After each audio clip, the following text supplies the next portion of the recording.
peut-être vous parler d'une anecdote.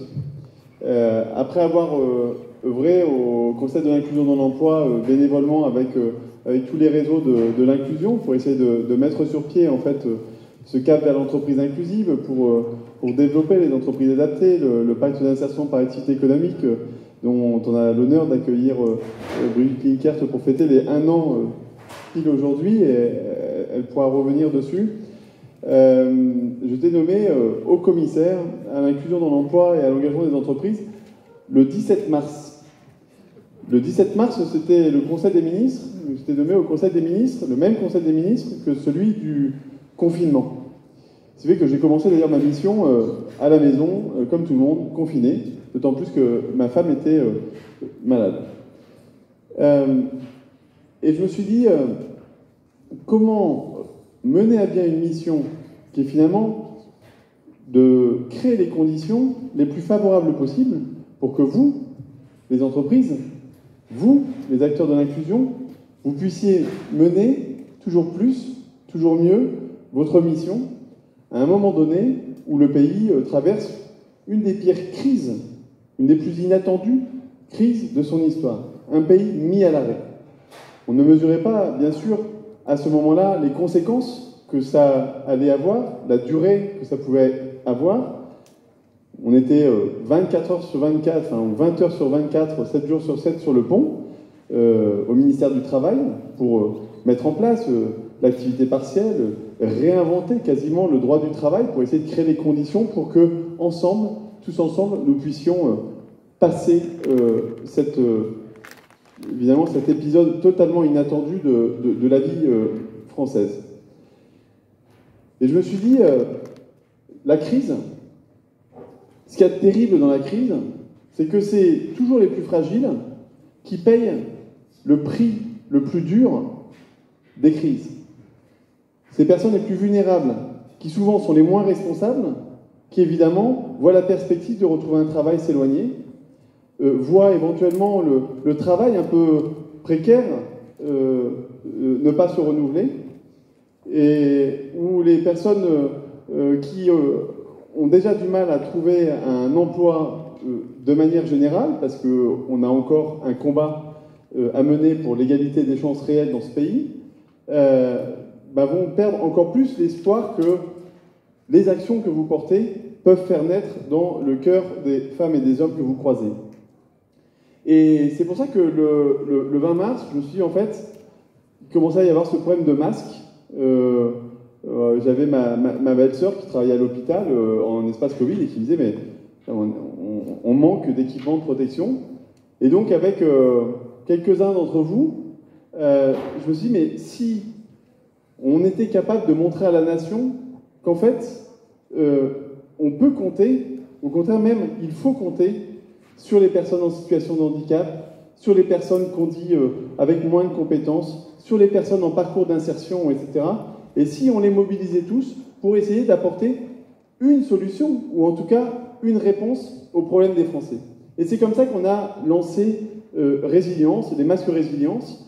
Mais au-delà des masques résilience, il y a eu beaucoup d'initiatives d'entreprises adaptées, de structures d'insertion, d'entreprises classiques qui se sont mobilisées pour fabriquer des respirateurs ou des pièces pour respirateurs, du gel hydroalcoolique, on vient d'en voir encore un très bel exemple, des masques de protection, des repas solidaires avec la Fédération des entreprises d'insertion et la Fondation de France. Bref, de montrer qu'en fait, pour faire nation et pour traverser les moments les plus difficiles, on a besoin de tout le monde et parfois on peut compter sur celui sur qui on n'aurait pas forcément parié la première fois.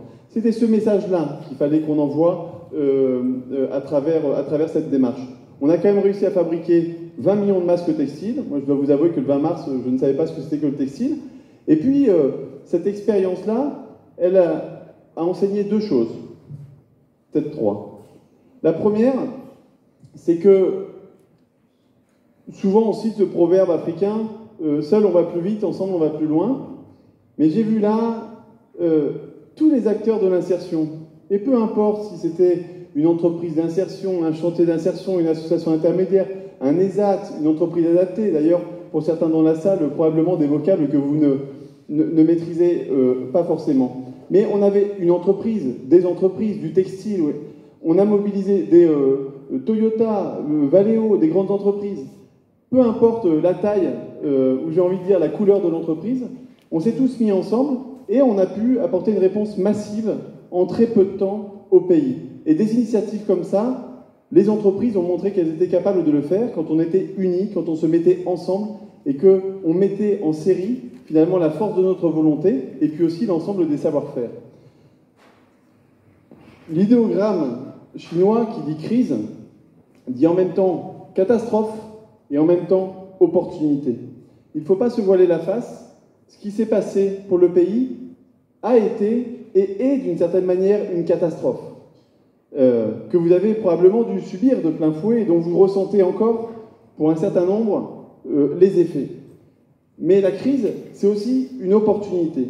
Et je pense que ce que vous venez de partager, de rencontrer, et puis derrière les trophées, enfin ces initiatives, et puis celles que vous portez pour ceux qui n'ont pas répondu forcément à ce concours, eh bien en fait vous avez le sens de l'opportunité, et je pense qu'il faut qu'on saisisse l'opportunité, et c'est finalement mon rôle aux côtés de la ministre Elisabeth Borne, de la ministre Brigitte Klinkert, mais surtout à vos côtés, de dire comment on peut aider les entreprises, quelle que soit leur forme, à pouvoir s'engager, se mobiliser et faire en sorte qu'on bâtisse vraiment cette économie inclusive.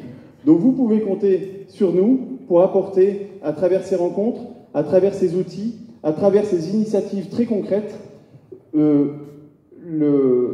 recherche en fait, avec vous et pour vous, de solutions pour qu'on puisse avancer dans ce sens d'une société plus inclusive.